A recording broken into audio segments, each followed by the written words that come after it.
donc on va débuter. Si jamais il y a d'autres personnes qui se joignent à nous, elles pourront le faire. On va les accepter avec plaisir. Donc, j'espère que vous allez bien. Bienvenue à cette conférence sur l'approche Challenger Sales. C'est une approche qui, lorsqu'elle est bien appliquée, elle peut apporter un bon vent de changement dans votre entreprise. Donc, on espère que vous allez avoir de beaux conseils aujourd'hui de notre conférencier que vous allez pouvoir mettre en application. Aujourd'hui, vous assistez à une conférence organisée par l'émission commerciale de l'Université Laval. Pour ceux d'entre vous qui ne nous connaissent pas, je vais prendre un petit peu de temps pour vous expliquer qui on est. Donc, on est une organisation qui aide les entreprises québécoises avec un service d'internationalisation professionnelle sur mesure et à prix très compétitif. Quels que soient les besoins des entreprises, on s'adapte. Donc, nos agents de développement qualifiés vont se joindre à l'entreprise pour vous aider, pour faciliter les démarches en sol étranger. Depuis 1997, on est en activité, puis on a représenté plus de 550 clients dans tout type d'industrie, donc sur 4 continents. Donc, on a beaucoup d'expérience avec différents types d'entreprises de toutes sortes d'industries. Aujourd'hui, notre conférencier Marc-Antoine, d'ailleurs, a déjà été agent de développement et pourra vous parler un petit peu plus de son parcours. Pour ma part, Catherine, je travaille pour l'émission commerciale à titre de responsable du marketing et du développement. Je suis accompagnée aujourd'hui de mon collègue Antoine, directeur général de l'organisation. Si jamais vous avez des questions sur le programme, à la fin, vous allez avoir nos coordonnées si jamais ça peut vous intéresser. Comme j'expliquais tout à l'heure, pour les personnes peut-être qui se joignent à nous à l'instant, on est en Zoom meeting, donc on peut vous voir, on peut vous entendre si jamais vous avez des questions. Donc, je vous invite là, pour l'intérêt, si jamais ça peut vous intéresser, d'ouvrir votre caméra, poser vos questions à l'oral aussi, ça va faire plus interactif pour notre conférencier. Petite nuance, là, en ce moment, vous voyez que c'est enregistré. Vous ne serez pas dans l'enregistrement, donc si jamais, à moins que vous parliez, mais on ne verra pas votre visage, donc si jamais ça peut vous gêner, n'ayez crainte à cet aspect-là. Si vous avez des questions, utilisez le clavardage, utilisez la main levée. Je vais m'occuper de gérer les questions. Peut-être pas interrompre en plein milieu de la présentation, mais si on vous donne le droit de parole, ça va nous faire plaisir. Donc, avant de céder la parole à notre conférencier, j'aimerais vous remercier tous de votre présence, puis remercier surtout notre conférencier d'aujourd'hui. J'espère que vous allez apprécier le temps en notre compagnie. Si jamais vous avez des petits problèmes techniques ou que vous devez quitter, ne vous inquiétez pas, la rencontre est enregistrée, donc on va pouvoir vous faire parvenir l'enregistrement à la fin. Je laisse la parole à Marc-Antoine, puis je vous souhaite à tous une bonne présentation. Merci Catherine. Donc, bienvenue à tout le monde. Ça me faisait vraiment plaisir là, de présenter cette conférence-là aujourd'hui. Écoutez, c'était un peu un bon hasard. Hein. Je répondais à un petit sondage justement envoyé aux anciens des missions commerciales. Puis, je pense qu'il y a un bon concours de circonstances qui faisait qu'il y avait un intérêt dans des conférences précédentes d'entendre parler de l'approche Challenger Sales. C'est un sujet là, que moi j'ai mis en pratique là, depuis déjà plusieurs années. Donc, j'avais proposé là, de faire une conférence. Donc, c'est un beau concours de circonstances. Donc, on va être ensemble là, pour c'est ça, une cinquantaine de minutes, puis je vais garder quand même du temps à la fin pour les questions. N'hésitez pas, en fait, là, pendant qu'on avance, pour soit lever la main, puis je prendrai du temps, là, je prendrai des pauses pour répondre des questions au fur et à mesure. Je pense que ça vaut la peine. Challenger ça, en fait, on vient couvrir quand même une gamme de sujets assez large. Puis, donc, en 1 heure, mon objectif, en fait, c'est vraiment de vous familiariser avec l'approche, que vous ayez déjà en tête les premières fondations, je dirais, hein, que vous puissiez déjà commencer à la mettre en application, mais c'est bien sûr que ça va prendre plus de travail qu'une seule présentation comme on fait aujourd'hui. Donc, peut-être juste quelques mots. C'est toujours intéressant de connaître la personne qui parle devant soi. Donc, de mon côté, donc Marc-Antoine Blanchet, hein, ça fait 12 ans que je suis en développement et en commercialisation de produits. Je suis à Québec, donc j'ai beaucoup fait dans l'industrie des essais non destructifs. Donc, peut-être qu'à Québec, là, vous avez remarqué là, Edify, Olympus, Sonates, Zetec. Ça, c'est le petit écosystème là, d'essais non destructifs là, dans la région de Québec. Puis, un 5 ans où j'étais vraiment davantage orienté vers les innovations, le marketing, les ventes. Donc, maintenant, c'est plus mon nouveau focus. Je viens de l'Université Laval en génie physique, puis un DESS en administration également, vraiment pour le côté affaires. Comme Catherine l'a mentionné, hein, j'ai fait l'émission commerciale en 2005. Donc, ça me paraît tout proche, mais quand je fais le calcul, là, ça fait quand même déjà quelques années. Donc, ça passe vite. Puis les missions, en fait, ont vraiment été un déclencheur en réalité, hein. J'ai étudié en génie, mais le côté commercial m'a toujours intéressé. Puis c'est vraiment en participant aux missions que je l'ai confirmé en quelque sorte. Donc, débutons. Puis je trouvais ça intéressant qu'on se connaisse un peu pour adapter les exemples que je vais utiliser durant la présentation. Quand on présente l'approche Challenger Cell, je crois que c'est autant applicable aux entreprises de produits hein, qui vont concevoir, mettre en marché les produits, mais tout autant finalement que des gens qui vont offrir du service. Puis moi, j'ai travaillé vraiment dans les deux sphères. J'ai développé des produits, puis maintenant, je suis dans une entreprise de service. Donc, Catherine, je ne sais pas si tu peux lancer. On avait une première question. Je voulais juste connaître le pouls de l'Assemblée, voir si on avait un plus fort pourcentage de gens côté service ou côté produit. Puis je vais essayer d'aller chercher des exemples qui rejoignent pardon, chacune de ces réalités-là. Donc, on va peut-être laisser quelques instants. Fait qu'on est prêt. OK, un petit peu plus de services, beaucoup qui vont vendre. Beaucoup qui vont vendre les deux. OK. Ben, c'est intéressant. C'est intéressant. L'approche en réalité peut s'appliquer aux deux univers. Elle s'applique particulièrement bien aux produits à forte valeur ajoutée, mais ça reste tout aussi vrai pour le côté service. Donc, qu'est-ce qui a amené finalement en fait, l'approche Challenger C, elle repose sur quoi? Donc, c'est des gens qui étaient chez CEB, maintenant qui fait partie de la grande entreprise Gartner. C'est vraiment une entreprise qui, eux, font des sondages. Ils ont un écosystème d'entreprises, ils font je disais des sondages, mais ça veut dire plus qu'un sondage, ils vont faire vraiment des études pour aller chercher des insights, pour aller vraiment chercher c'est ça, on dit tout le temps insight, je n'ai pas le mot en français pour vraiment découvrir des nouvelles avenues dans les ventes, dans le marketing. Ils vont vraiment couvrir toutes les grandes sphères des entreprises. Donc, ils ont fait une étude à l'échelle mondiale. C'est plus de 6000 vendeurs ou représentants des ventes qui ont été sondés, 90 entreprises multi-industries. Donc, ce qu'il y a derrière l'approche Challenger Cell a vraiment été validé sur une base scientifique. Elle ne dépend pas non plus, par exemple, d'une région spécifique. Elle est aussi vrai en Europe, en Asie qu'en Amérique ou en Amérique du Sud. Puis, est vrai également à travers les marchés. Puis, qu'est-ce qui a amené l'équipe de CIB à aller vers là? C'est vraiment le crash économique de 2008. Ça remonte à ça. Donc, en 2008, il y a des gens qui, en fait, évidemment, la majorité de l'économie est tombée, mais malgré ça, il y a des vendeurs qui ont réussi ou des représentants commerciaux qui ont réussi à vraiment bien performer. Fait que c'était quoi, disons, les éléments qui ont permis à ces gens-là de performer dans ces conditions-là? Okay? Fait qu'ils se sont mis à étudier ça.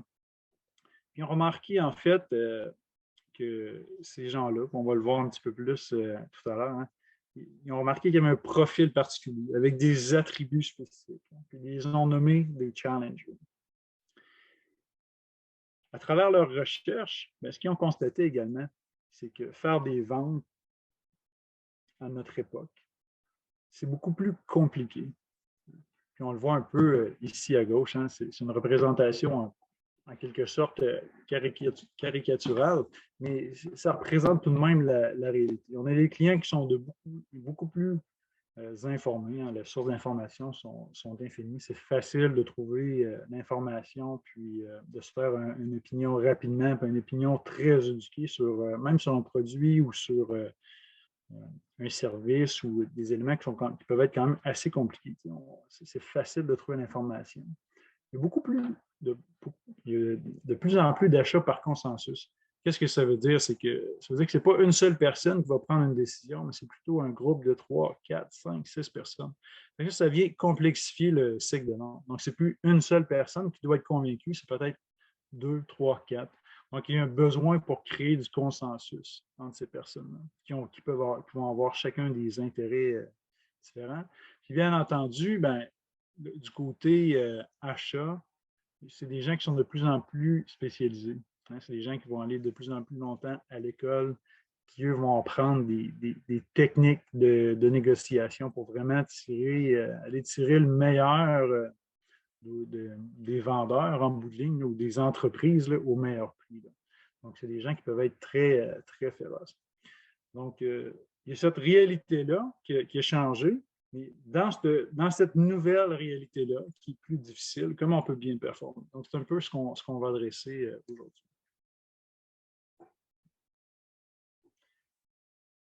Ce que je vais discuter aujourd'hui, ça s'appuie sur les 3 livres qu'on regarde. On va beaucoup focuser sur le Challenge Yourself. Puis, je crois que dans le lien qui va être partagé par Catherine, vous allez avoir ces livres-là.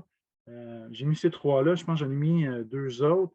Plus, j'ai mis un lien aussi vers un résumé. Fait que, si par exemple, vous n'achetez pas le livre, ben, il existe déjà des résumés qui sont quand même bien faits, là, qui capturent bien l'esprit principal de l'approche Challenge Yourself. Mais si ça vous intéresse, si ça vous accroche, c'est 3 excellents livres. Le Challenge Yourself, là, on va vraiment avoir la perspective. Comment prendre le contrôle de la conversation, comment influencer, puis comment on en arrive à bien vendre notre proposition de valeur. The Effortless Customer. Ici, on va voir, c'est un insight qui est extrêmement fort. En fait, je ne le dévoile pas tout de suite, on en parle tout à l'heure. Puis, le Challenger Customer, ben là, c'est comment trouver nos mobiliseurs à l'intérieur de notre client. Puis comment ces gens-là, en fait, vont devenir notre champion interne chez le client pour bâtir le consensus, pour faire avancer notre vente quand c'est dans un processus un petit peu plus complexe. Donc, tout ça, finalement, là, ça s'appuie sur une assise très solide. Je marque holistique ici parce que quand on met l'approche en place, on ne parle pas uniquement aux gens de vente. On va parler à notre département de marketing également, mais même aussi, si on est en service ou en produit d'une façon particulière, ça va aussi orienter le développement de notre produit. Ça va même orienter, dans le fond, la façon qu'on vient construire notre proposition de valeur. Donc, ça s'applique à tous les niveaux. Puis, en fait, je pourrais même dire, tous les gens qui sont première ligne, donc le support client, vont bénéficier de cette approche-là. Donc, c'est vraiment très cohérent. Puis, quand on l'applique à l'ensemble de l'entreprise, on a des résultats là, manifestes qui vont se faire voir. Donc, je commence avec ça ici. Je crois qu'on l'avait mis, Catherine, en question. Hein. Quels sont les éléments, finalement, qui assurent la croissance de l'entreprise, mais surtout qui vont assurer la loyauté de nos clients? Puis, ça m'a vraiment frappé la première fois là, que j'ai été mis en contact avec le résultat là, de cette recherche-là que CB a faite. Hein. Est-ce que c'est notre marque, d'entreprise, vraiment le produit, donc la qualité du produit ou les spécificités du produit, le prix ou l'expérience de vente? Fait que je suis curieux, en fait, là, de vous entendre. Là. Je vous laisse peut-être quelques instants là, pour répondre. OK, ben, en fait, vous avez été extrêmement rapide. Là. Je pense que 100% des gens, pour l'instant, ont répondu l'expérience client. OK, ben, ça, c'est vraiment intéressant que tout le monde est pointé vers ça. Je ne sais pas si vous aviez un insight, mais vous avez pointé dans la bonne direction. Donc, comme on le voit ici, l'expérience client, vous êtes vraiment fort. Vous êtes le premier gars à qui ça arrive que tout le monde tombe vraiment pile poil dessus. L'expérience client, c'est une part importante de ce qui permet de générer de la croissance chez nos clients existants, puis assurer la loyauté à long terme. Donc, personnellement, ça m'a grandement surpris quand je l'ai appris. Je viens de formation en ingénierie, j'ai toujours travaillé, j'ai travaillé longtemps plutôt en développement de produits. Donc, pour moi, là, ici, c'était comme très important. Ça, c'était mon point de focus. Ça a été un petit peu un choc de dire que ce n'est pas mon produit, c'est pas la qualité de mon produit qui est le numéro 1. Okay? Ça a été un apprentissage vraiment important. C'est l'expérience client. Quand on creuse un peu qu'est-ce qui est en arrière de cette expérience-là, Là, on se rend compte finalement là, que REP, en fait, c'est pour le représentant des ventes. Là, ici, on a quoi? 1, 2, 3, 4, 5, 6. On a 6 points. Puis 4 de ces points-là sont directement liés à la personne aux ventes. Donc, c'est ça, le vendeur a un impact, ou le représentant aux ventes va avoir un impact très important. Puis de quelle façon? Ben, c'est en offrant finalement une perspective unique. Hein? C'est sa connaissance du marché. C'est qu'il va apporter une information nouvelle. Quand le représentant est capable d'aider le client à éviter un problème potentiel, hein, il allait faire un choix X, les conseils, l'expertise du vendeur amène à modifier ce choix-là, mais à faire une meilleure décision. Ça, c'est extrêmement précis. Potential and minds. Il l'éduque, mais il challenge également. Okay? Puis les deux derniers points, ben, easy to buy from, puis le support à travers l'organisation, ben, ça ici, en fait, ces deux points-là, là, c'est beaucoup lié à ce que je mentionnais tantôt, c'est the effortless customer experience. Vraiment s'assurer, en fait, là, que le client, quand il achète chez nous, ben, c'est facile.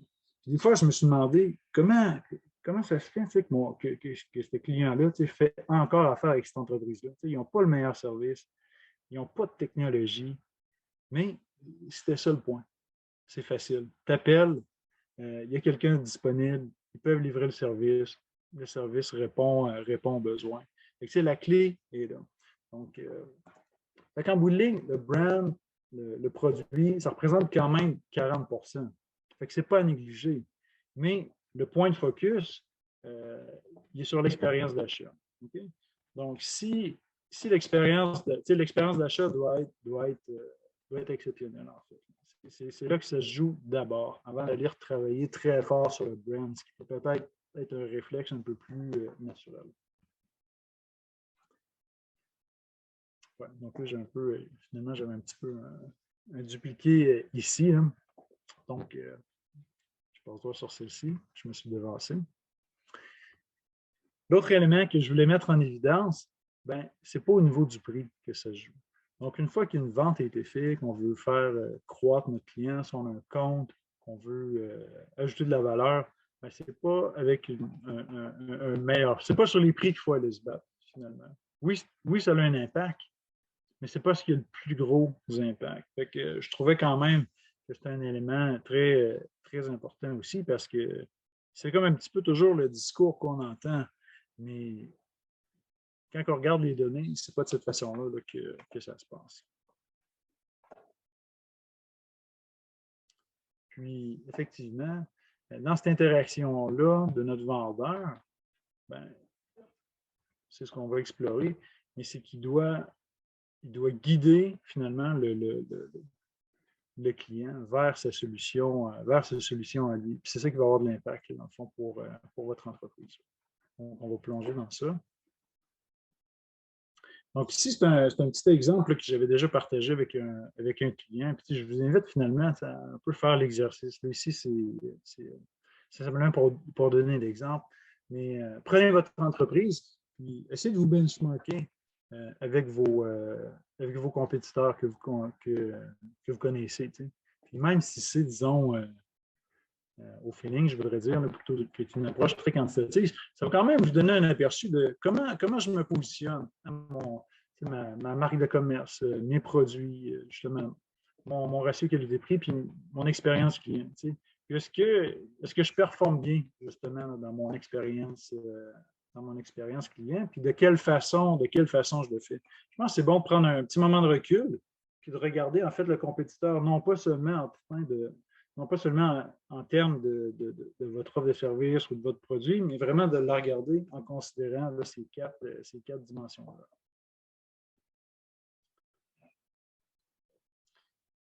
Un des aspects qui, personnellement, m'avait beaucoup frappé, qui est une trappe, là, quand même, une attrape assez facile pour les gens techniques. Là. Donc, c'est le fait de toujours vouloir répondre aux besoins clients avec du développement sur mesure ou avec des avec des caractéristiques spécifiques. Hein, donc, s'ajuster, finalement, parfois, ça peut même être plus dans l'offre de service. J'aurais besoin, c'est génial ton produit, mais si j'avais tel bouton, telle fonctionnalité supplémentaire, ce serait encore mieux. Donc là, il y a vraiment là, un point à faire attention. Parce que ce qu'on regarde finalement ici, on a deux dimensions. On regarde les preneurs de décision à gauche. Qu'est-ce qui les influence? Donc, en bas, évidemment, les conditions qui les influencent, qui ont moins d'impact en fait sur leurs décisions. En haut, ce qui a beaucoup d'influence sur eux. Puis ici, en bas, sur cet axe-là, c'est le end user et les influenceurs. Donc, d'un côté, on a vraiment notre decision maker. Puis en bas, dans le fond, c'est toutes les autres personnes qui sont liées finalement à cette décision-là. C'est peut-être un manager local ou des choses comme ça. Là. On voit en haut ce qu'on a vu tout à l'heure. Donc, quand le vendeur m'aide à éviter des embûches, quand il me dit que sur des enjeux que je n'avais pas nécessairement vus dans mon entreprise, ça a beaucoup d'influence. Mais s'adapter, dépenser du temps, de l'argent à développer des nouveaux features, ça a très peu d'impact.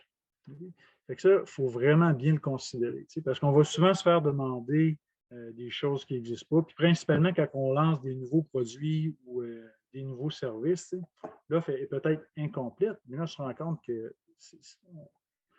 ces efforts-là, est-ce qu'ils vont vraiment rapporter?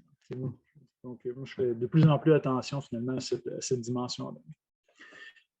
Puis là, ensuite, on regarde qu'est-ce qui importe le plus pour le decision maker versus, disons, nos influenceurs. Puis là, on voit que ça devient important aussi d'ajuster notre discours. Hein? Pour nos influenceurs, être très professionnel, être super sharp, ça va avoir un impact important.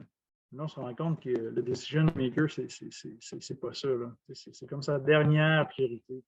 Versus ici, aider notre decision maker à réduire son cycle de vente. Oh, là, ça a de l'impact.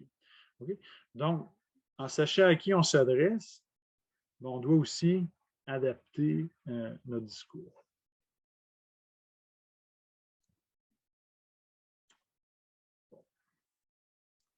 Donc, on en a parlé en entrée de jeu. Le processus de vente a évolué. On est passé d'une époque où on pouvait avoir un représentant de vente qui allait voir son client, il déposait son catalogue de produits, puis c'est là que ça se jouait.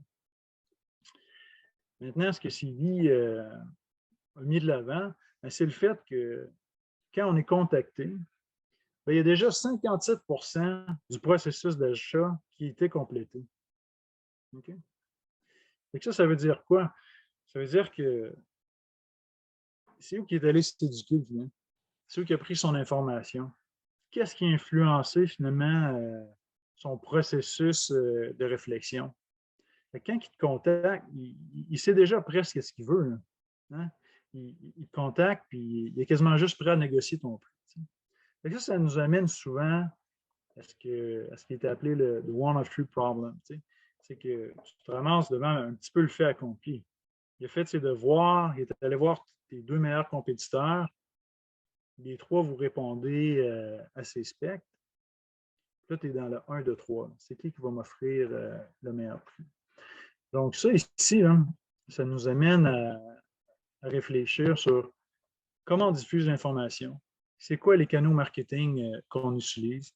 Est-ce qu'on réussit à influencer à l'avance, finalement, là, dans ce 57 %-là, est-ce qu'on réussit à aller challenger notre client? Est-ce qu'on réussit à lui faire réaliser que la meilleure solution ou le meilleur service, c'est celle qu'on offre?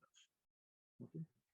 Donc là, ça devient très important parce que, je vais l'avoir ici, si le client arrive à son 57 %, qu'est-ce qui est important pour moi? J'en ai besoin de combien? Ça va me coûter combien? Donc, supplier 1, 2, 3, il regarde le prix. Tout le monde répond à mes besoins de base. Puis là, tu te ramasses en request for proposal, puis tu n'as pas réussi à influencer le processus d'achat. Là, tu te ramasses dans le commodity trap. ton produit, c'est une commodité standard. Tu n'as pas réussi à différencier, tu n'as pas réussi à mettre de l'avant tes différenciateurs. Okay? Donc, pour ne pas se ramasser là, il faut faire le travail en amont. Sinon, le client dit hey, c'est super ton produit, je l'adore, j'aime vraiment ça de l'acheter. Si tu veux juste me le faire 50 000 $ moins cher, ça serait parfait, on a un deal. T'sais. Donc, cette valeur ajoutée-là que tu es venu construire, elle ne rapporte pas. Okay? Donc, c'est là qu'en amont, il faut aller, en fait, il faut s'assurer que à travers nos campagnes marketing, à travers le message, à travers les interactions qu'on va avoir finalement avec nos clients, on vient bâtir là, cette histoire-là. Okay? Puis ça va jusqu'à maintenant, est-ce qu'il y a des gens là, qui ont des questions? Je prends une petite gorgée d'eau. Hein? On n'a pas de questions pour le moment. Ça doit être clair. On continue. Donc, on le fait de quelle façon? Hein, c'est éduquer et challenger. C'est vraiment comme ça qu'on va réussir à changer la donne. OK? Puis là, quand on parle d'éduquer, on va souvent entendre parler de thought leadership. Puis, il y a beaucoup de gens là, qui vont avoir entendu parler là, du marketing de contenu. OK, parfait. Là, on va voir que le commercial teaching, c'est très différent juste que du marketing de contenu. On ne veut pas juste partager de l'information scientifique très pertinente, très intéressante. On veut vraiment avoir une information qui va challenger, en fait, la façon de voir actuelle du client, qui va l'amener à reconsidérer ses façons de faire. Puis, la résultante de tout ça, c'est que tout ce contenu va avoir un seul objectif, c'est d'amener le client vers notre solution, c'est d'amener le client vers notre offre de service assez unique. Hein. Puis, en bas à gauche, là, vous le voyez, là, je trouve que c'est le meilleur test. Si vous regardez votre contenu matériel, c'est-à-dire votre contenu marketing plutôt, là, que tu enlèves ton logo, puis tu regardes qu'est-ce qu'il y en a. Est-ce que ton compétiteur pourrait écrire la même chose? C'est un excellent test. Parce que tu regardes ton contenu, puis là, des fois, tu construis un message, c'est un beau message, mais est-ce que mon compétiteur pourrait écrire exactement la même chose? Puis là, des fois, tu réalises, OK, ouais, mon compétiteur pourrait écrire la même chose. Là, tu sais que tu n'es pas dans la bonne direction. Il faut que tu ajustes ton message. Il faut vraiment que ton message mène vers ta solution. C'est quelque chose tu lis vers tes différenciateurs uniques, vers ta propre proposition de valeur là, qui est unique à ton produit, à ton service. Okay? Les deux bases, en fait, assez communes. Ça va un peu de soi, hein? C'est rien de révolutionnaire, mais je pense que c'est bien articulé de la façon que c'est fait ici. C'est soit que le client, c'est soit que la problématique, là, c'est devenu le cost of doing business. Hein? C'est une problématique qui est présente, mais regarde, c'est comme ça que ça marche. C'est tellement ancré là, dans les façons de faire que les gens le voient plus un peu. Hein? Fait que ça, c'est souvent le segment, je te dirais, c'est souvent l'angle d'attaque le plus facile. Tu apportes une solution, tu as une valeur ajoutée qui vient résoudre ou apporter une solution à cette dimension-là. Puis tu peux bâtir ton différenciateur, ton message autour de ça. La deuxième dimension, ça va plus être lorsque tu as un produit ou tu as un service qui va être très innovant, qui sort vraiment là, des façons de faire, habituelles. Là. Donc, il faut identifier en fait, OK, où je me positionne, puis est-ce que c'est complètement aussi, puis en fait, est-ce que c'est complètement nouveau ou pas pour mon client? Puis souvent, la route est un peu plus facile quand le client reconnaît la problématique, il sait que la problématique, mais il ne fait rien avec. Donc là, quand on est dans cette position-là, notre plus grand défi, c'est quoi? C'est de battre le statu quo. Hein? Versus ici, il y a plus de travail à faire parce qu'il va vraiment changer sa façon de faire. Donc là, on va plus. la démarche, le travail est encore plus grand que juste changer le statu quo. Features come last, lead to, not with. Donc, ce que ça veut dire, c'est que d'une façon typique, d'une façon traditionnelle, on va aller présenter notre produit, notre service en arrivant un peu en disant ici, par exemple, c'est l'exemple d'une brosse pour les hygiénistes dentaires qui est ultra légère, qui est ergonomique. On va commencer avec les features. Hein. Elle est super légère, elle se manipule bien, on peut faire un travail précision. Finalement, on va débuter où, moi, en service, on est capable, on a des points de vente partout, on livre en 24 heures, on a le plus grand inventaire au Canada. Tu vas commencer avec tes points forts, tes points différenciateurs. Donc là, il faut transformer cette approche-là, plutôt aller vers le différenciateur. On va plutôt l'engager dans une conversation où on lui amène un élément nouveau. Donc là, au lieu de dire j'ai une super brosse légère, on va plutôt l'informer sur OK, est-ce que vous connaissez le coût ou l'impact financier que les maladies du tunnel carpien ont sur les hygiénistes dentaires? OK. Tu essaies de l'emmener vraiment sur. Tu vas le teaser avec un élément qui est complètement. qui vient vraiment du champ gauche pour l'emmener vers ta solution. Fait que là, un des coûts importants pour les centres dentaires, c'est l'absentéisme, qui sont dus au mouvement répétitif. Puis ça, c'est dû à quoi? C'est dû, entre autres, au fait que la brosse est lourde, le mouvement répétitif. Okay? Fait que là, ça crée des absences, ça crée des difficultés de personnel.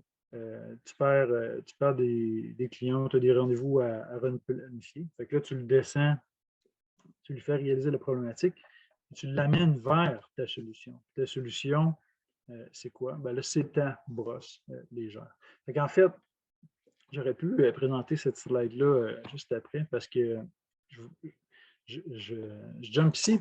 Parce qu'en bout de ligne, le message, au lieu de partir de notre différenciateur, en fait, de débuter la conversation de notre différenciateur, c'est ce qu'on va apporter en dernier. Fait que la chorégraphie, s'il y a une chose que vous devez retenir aujourd'hui, c'est cette image-là. Puis tout va être orienté autour de ça. Donc, lead to, not with, on part toujours de notre warmer. En fait, c'est notre fait intéressant. Hein? Est-ce que vous saviez que c'est ça, l'absentéisme au travail représente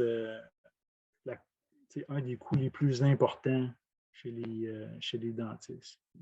Est-ce que vous saviez, tu l'informes sur un fait qui fait du sens, qui va attirer l'attention, une nouvelle dimension, qui apporte de la crédibilité. Puis là, tu veux vraiment changer son mindset. Parce que lui, les gens ont un problème de tunnel carpien, c'est pas un enjeu, ça fait partie de sa réalité. C'est pas un problème qu'il avait besoin d'adresser. Tu veux vraiment passer d'un état mental A à un état mental B. Tu viens apporter un impact émotionnel à cet aspect-là. Donc là, tu parles ici. En fait, tu vas suivre ça ici, tu vas avoir un impact. Là, ici, tu viens construire, tu viens vraiment bâtir, étayer ton argumentation. Donc, c'est un exemple que j'ai déjà vu, que j'ai déjà mis de l'avant dans le domaine du raffinage. C'est quoi les deux éléments qui vont contribuer davantage à l'amélioration des marges? OK, bon, je ne sais pas trop. Bon, le coût du pétrole brut, la fiabilité mécanique. OK, parfait, ouais, OK, ça tient la route. La plupart des gens, ils n'ont pas nécessairement toujours regardé de cette façon-là, mais là, ils le voient. Puis, la fiabilité mécanique, tu l'obtiens comment? Là, c'est ça. Fait que, OK, ça te prend des essais, ça te prend de la maintenance. OK, tu le fais de quelle façon? Là, tu réalises, OK, les gens vont investir là où les gens vont le plus investir dans les prochaines années, c'est les technologies numériques, de drones, captation par drone, l'Internet des objets.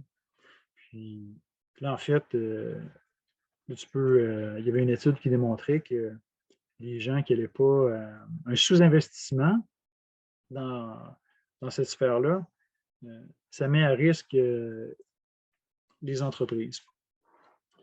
Fait que là, tu essaies de créer finalement, je veux dire, une peur. Tu essaies de venir créer un sentiment, en fait, d'urgence qui force à l'action, en bout de ligne. C'est aussi simple que ça. Fait que tu descends ça ici, puis ensuite, tu viens reconstruire, ton message vers ta proposition, unique. Fait que quand tu regardes ça, ce que ça veut dire, c'est que ça va suivre ton sales pipeline d'une certaine façon. Fait que ici, ça va être peut-être ça va suivre ton sales pipeline. Ça va également être directement lié à ton contenu matériel, contenu marketing, pardon. Donc ici, ça va peut-être être un petit teaser que tu as en ligne, un petit blog qui est léger, qui attire l'attention.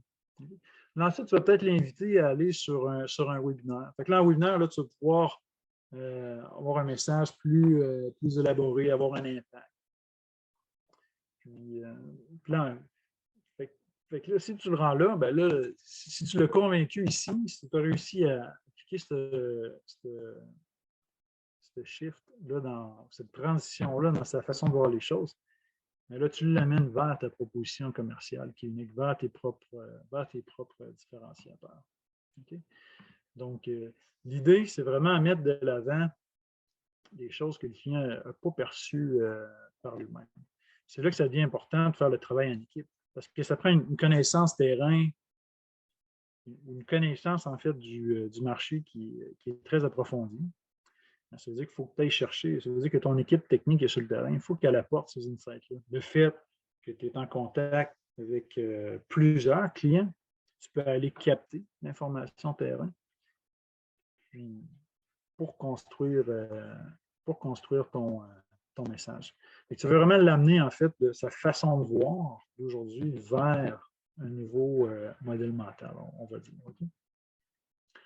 Fait que, dans cette étape-là, tu veux vraiment créer un moment où il va y avoir un genre de ah, OK, je ne l'avais pas vu venir, celui-là. Okay? Fait que c'est vraiment ça l'impact que tu veux créer. Puis la seule, en fait, à partir de ce moment-là, la seule solution possible, ben, c'est ton service ou l'offre que toi, tu as développée. Fait que, en tout cas, là, je vais le dire verbalement, c'est un exemple qu'on avait travaillé qui est un peu dans le domaine technique, mais si tu prends un gestionnaire qualité, hein, qui est dans l'industrie du oil and gas, ben lui, il fait, c'est ça, là, il investit là, dans ses processus de soudage pour améliorer la qualité puis réduire les coûts. Okay? Fait que là, c'est des gens qui vont faire du soudage de plaques d'acier. Lui, il assume qu'il y a un taux de réparation d'environ 5 %, c'est considéré élevé. Okay? Là, la plupart d'entre eux, finalement, là, c'est un petit peu le moment où tu fais ta transition. C'est ça son esprit, c'est ça son état d'esprit actuel. C'est ça, c'est comme ça qu'il perçoit son monde aujourd'hui. Fait que une perception que la technologie de soudage, ça va l'aider à améliorer sa profitabilité, ça va l'aider à améliorer sa chaîne de fabrication. Ensuite, au niveau de l'inspection, il s'appuie sur un Oscan. C'est comme une technologie là, super basique. C'est comme quelque chose de vraiment de base. Fait que ça l'amène des faux positifs, puis ça peut amener des fausses réparations. Donc là, dans ce cas-ci, là, OK, tu crois que les nouvelles technologies peuvent t'aider dans les processus, mais en même temps, tu acceptes que quand tu valides la qualité de tes soudures, tu y vas avec la chose là, la plus basique qui est disponible sur le marché. Ben, c'est là que tu peux construire ton message, puis tu y vas, puis OK, ben là, le client avait construit vraiment, avait une avancée. Là, tu avais vraiment, au lieu d'avoir un signal super difficile à interpréter. Tu avais vraiment un scan plan interactif qui permettait à la personne qui faisait l'inspection d'interpréter l'information vraiment de façon très simple. L'exercice finalement à faire, c'est de regarder, OK, comment mon client regarde son monde aujourd'hui, puis où je veux l'amener. Okay? C'est ça la transition qu'on veut faire. Okay? Donc, ici, je vous le présente plus là, à titre indicatif, là, juste pour montrer en fait des exemples. C'est quoi le coût de l'inaction, en fait? Notre plus grand défi, c'est de combattre le statu quo. Ça, c'est réel. Je ne sais pas si vous connaissez Grainger. Eux ils vendent des commodités en réalité. Ils vendent toutes sortes là, de produits. Ils peuvent vendre des gants. C'est du office supply. C'est tout ce qu'une entreprise là, peut avoir besoin. C'est ce qu'ils vendent. Puis il fut une époque où Grainger, leur sales pitch, c'était très simple. C'est qu'il y avait des points de vente partout. Tu avais un point de vente avec Grainger à tous les coins de rue. Il y avait 30 plus, 30 de plus d'inventaire. Dans leur 30 plus de pièces. Donc, il y avait une très grande variété. Livraison gratuite, livraison en moins de 24 heures. Okay. Lui est arrivé un jour où il y avait Internet.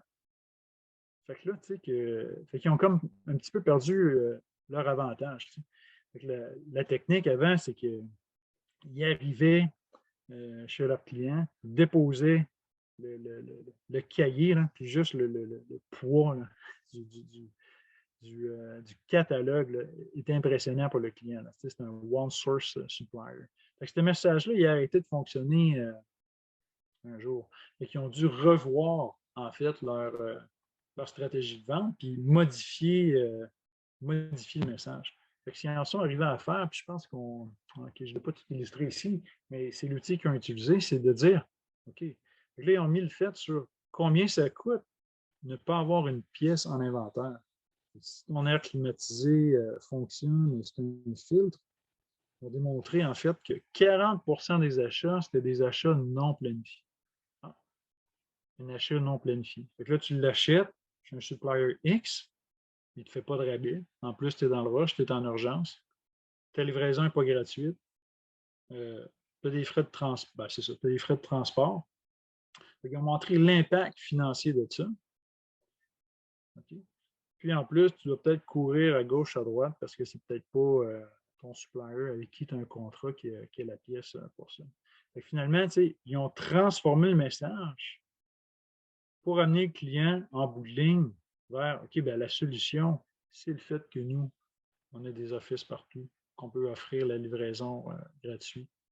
Puis, si tu as un contrat, bien, nous autres, on peut couvrir l'ensemble de tes besoins. Fait qu'ils ont vraiment transformé leur message pour dire, au lieu de partir du fait qu'ils ont une couverture régionale, adresser une problématique qu'ils ont réussi à démontrer, des achats non planifiés, ça coûte extrêmement cher. Puis la solution à ça, ben, c'est Grainger. Il y a uniquement Grainger qui peuvent répondre à ça parce qu'ils ont la couverture, parce qu'ils ont une livraison gratuite.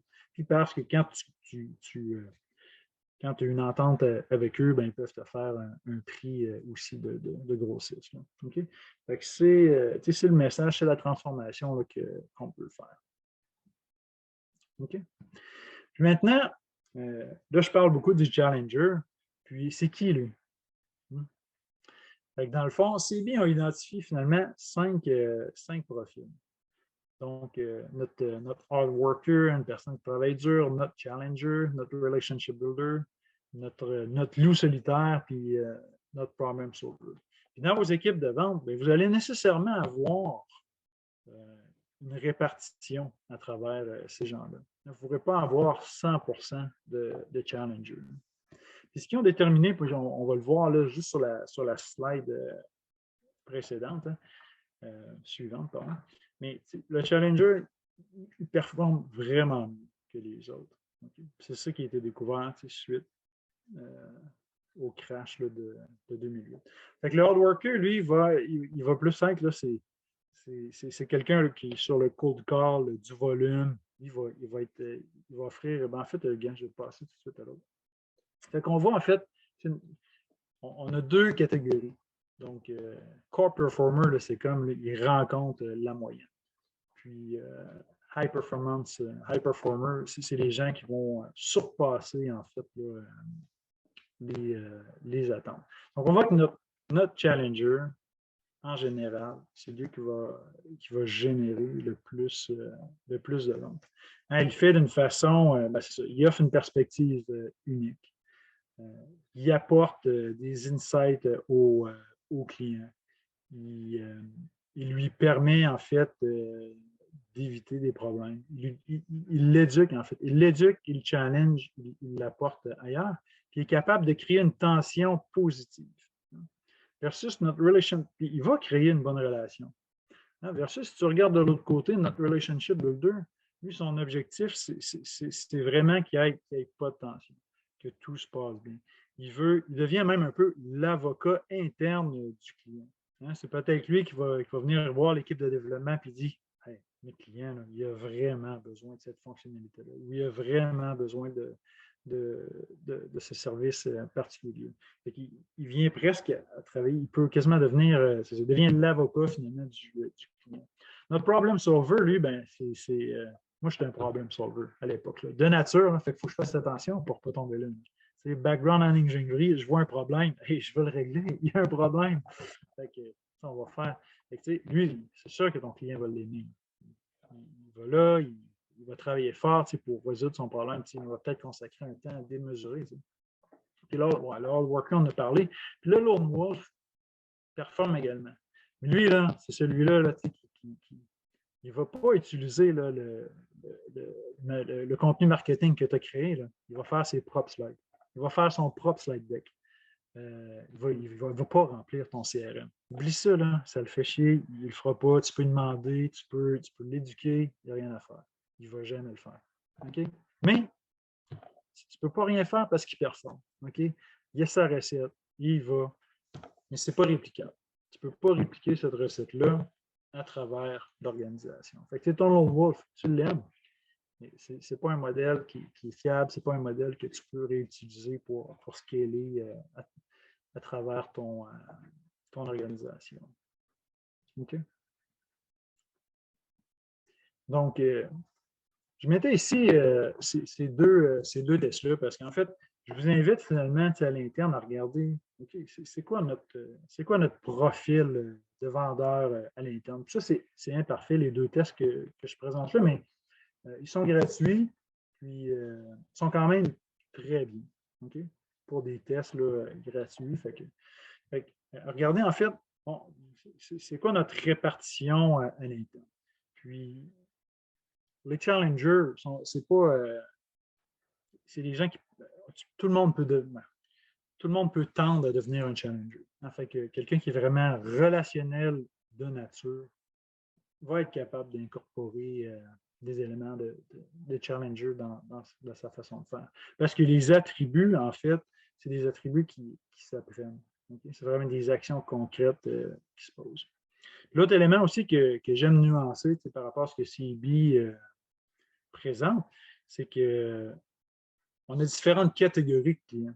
Fait que le challenger va être excellent pour aller chercher de la nouvelle business.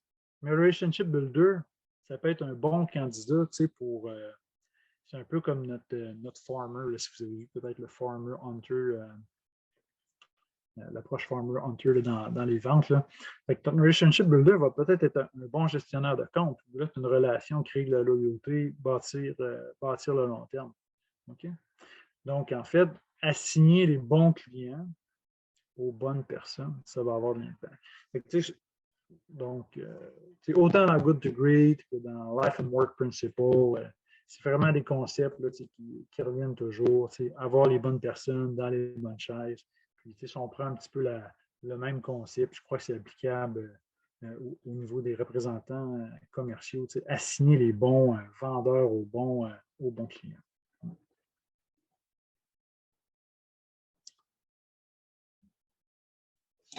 J'espère que je ne suis pas en train de vous endormir. N'hésitez pas là, si vous avez des questions. Puis on arrive, en fait, là, je vois que le temps passe, mais on est proche on est proche là, de la fin. Donc, tout à l'heure, on avait notre chorégraphie. Hein. Puis, dans notre chorégraphie, c'est ça. Là, on veut vraiment avoir un impact émotionnel. On veut vraiment que notre client passe d'un état mental A à un état mental B. Puis, on veut le sortir du statu quo. Fait que là, de quelle façon on réussit à faire ça? Fait que là, c'est ça que la slide a bien illustré. Fait que là, apprendre quelque chose au client à propos de sa propre business. Donc, c'est là aussi que construire un message autour du Challenger Sales, ça devient un défi parce qu'il faut vraiment aller chercher des éléments uniques qui sont surprenants. Puis, créer en fait un sentiment d'urgence. Créer un sentiment que si je ne fais rien, là, OK, là, ça ne marche pas. Là. Il va y avoir un coup. Il faut vraiment aller briser le statu quo. Il faut vraiment trouver des éléments forts en fait, pour créer du mouvement. Il faut sortir le client là, de sa zone de confort. Okay? Ça, c'est un petit peu l'exemple qu'on voyait tout à l'heure. Je vais passer vite. Puis, ici, je voulais m'attarder en début de rencontre. Je disais qu'on avait des groupes d'achats qui sont de plus en plus larges. Fait que ça, c'est une des dimensions importantes. Fait que là, tu ne vends plus seulement à une personne. Tu vas vendre à 2, 3, 4. Fait que là, ici, en fait, ce qu'on voit, c'est la probabilité, finalement, d'achat ou de vente, là, finalement, hein, en fonction de la taille du groupe. Fait que là, tu vois, le plus ton groupe grossit, plus que ta capacité, finalement, d'achat ou de vente, en fait, je devrais dire, hein, baisse. Puis quand tu as un groupe là, en moyenne 5,4 personnes, là, tu tombes en bas du 50 %. Fait que ça devient difficile. Puis ça, c'est un challenge réel. Là, ici, tu vois, à 2, là, quand tu vois tout ça, juste 2, là, à 2, tu vas t'astiner déjà. Là. On dirait qu'à 3, 3 à 4, là, tu commences à avoir un petit peu plus de consensus. Mais au-delà de ça, là, ça devient vraiment de plus en plus difficile. Donc là, c'est là aussi que le challenger va avoir un impact important. Fait que non seulement il va éduquer, cette éducation-là, ça se produit en groupe, c'est là qu'on va avoir le plus d'impact. Là, ensuite, il faut que tu réussisses à rallier les gens autour d'un objectif commun. Fait que finalement, tu viens quasiment créer une thérapie de groupe. Ici, je vais aller rapidement. Marc-Antoine, par rapport au graphique précédent, là, on voit justement qu'à 2, c'est 55, puis à 3, c'est 60 %. Donc, Victor demande qu'est-ce qui explique la hausse de 55 à 60? Bien, c'est ça. C'est que là, tu passes. Je ne me rappelle plus des détails exacts de l'étude, mais il me semble de mémoire, là, c'était ça. Là, à 3, tu en as toujours 2 qui font s'entendre versus 1.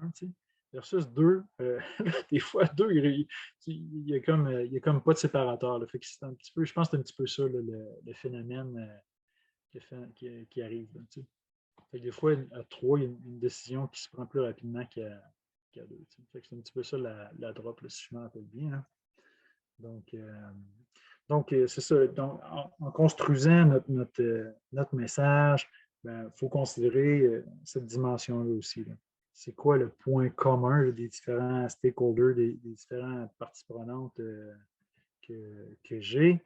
Fait que là, tu passes d'une dimension où tu as une dysfonction de groupe, tu as une inertie, chacun va avoir ses critères, chacun va avoir ses objectifs.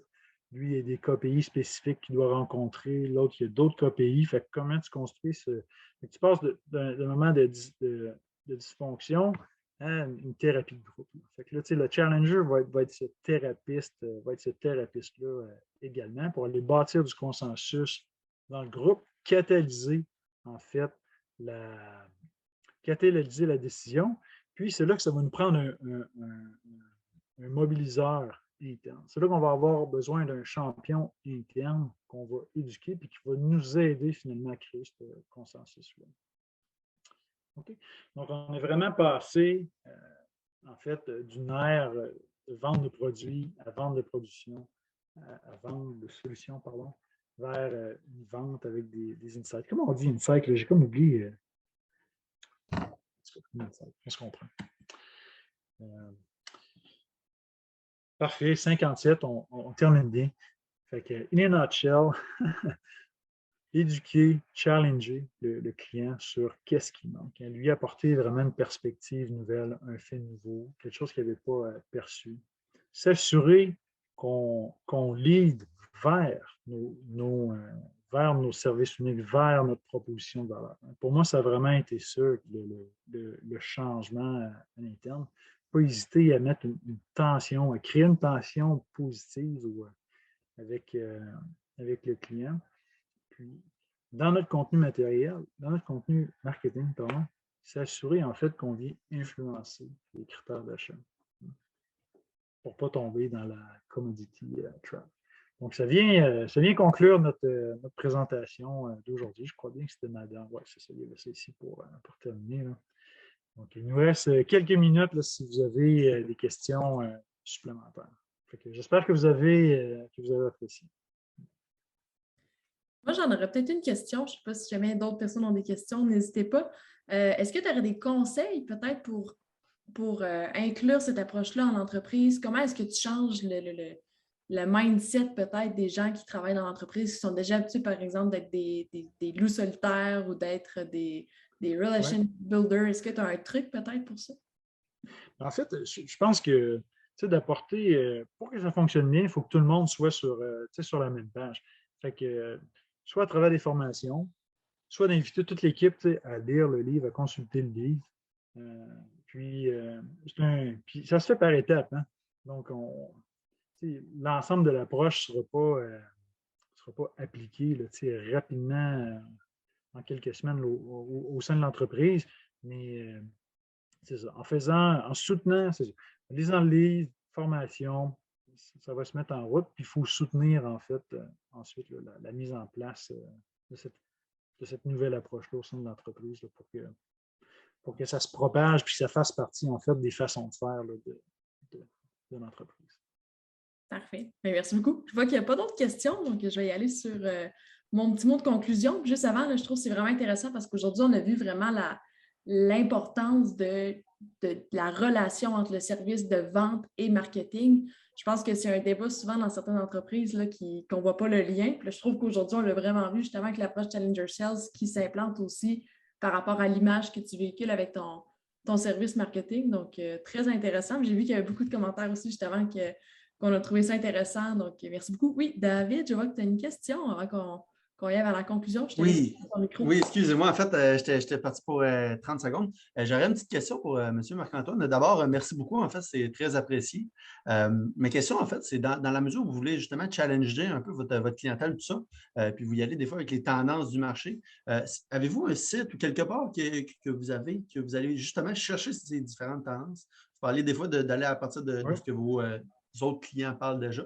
Mais y a-t-il des places ou des sites, des applications vraiment pour analyser le marché en soi, pour vraiment supporter notre approche Challenger? Ça va dépendre un peu de votre industrie, de votre entreprise, mais moi, j'aime beaucoup me référer aux grandes firmes comme BCG, McKinsey, Accenture. Je trouve eux, ils vont faire beaucoup de thought leadership que j'utilise ensuite pour faire du Challenger Sell. Ou même IBM, ils vont proposer beaucoup d'études sur les marchés, Deloitte en fait.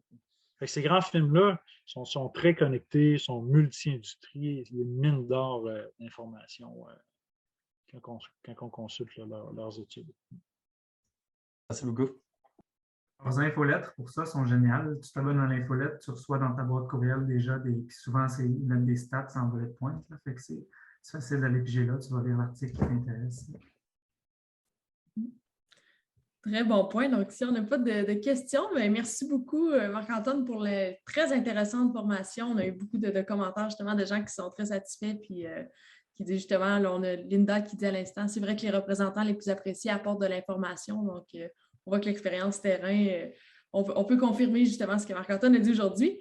Pour ceux qui seraient intéressés, donc par rapport à nos événements avec l'émission commerciale, ceux qui seraient intéressés à en connaître davantage sur la sélection de bons distributeurs internationaux, sur la négociation de contrats, puis sur la manière de motiver vos fournisseurs et distributeurs afin de vous assurer qu'ils vendent activement. On vous invite à notre prochain événement gratuit le mercredi 23 février prochain sur l'heure du midi, donc un peu la même formule qu'on vient d'avoir aujourd'hui. Et encore une fois, une ancienne d'émission commerciale avec un bon bagage pour transmettre ces belles informations-là. Sinon, le meilleur moyen de rester à l'affût de nos prochains événements, c'est de nous suivre sur nos réseaux sociaux. Donc, j'ai un petit code QR ici si jamais vous voulez aller voir nos réseaux sociaux pour les suivre. On organise des formations sur une base mensuelle, donc si ça peut vous intéresser. Vous pouvez aussi voir avec nos réseaux sociaux, en apprendre plus sur le commerce international puis le développement d'affaires grâce à des différents articles qu'on va rédiger ou qu'on peut partager aussi sur nos réseaux. Si vous aimeriez, sinon par rapport à nos missions, si vous aimeriez confier à l'un de nos agents un mandat de démarchage à l'international, il reste encore quelques places très limitées pour notre mission au Royaume-Uni qui va se dérouler en mai prochain, donc ça peut vous intéresser. Vous pouvez entrer en contact avec Antoine ou moi.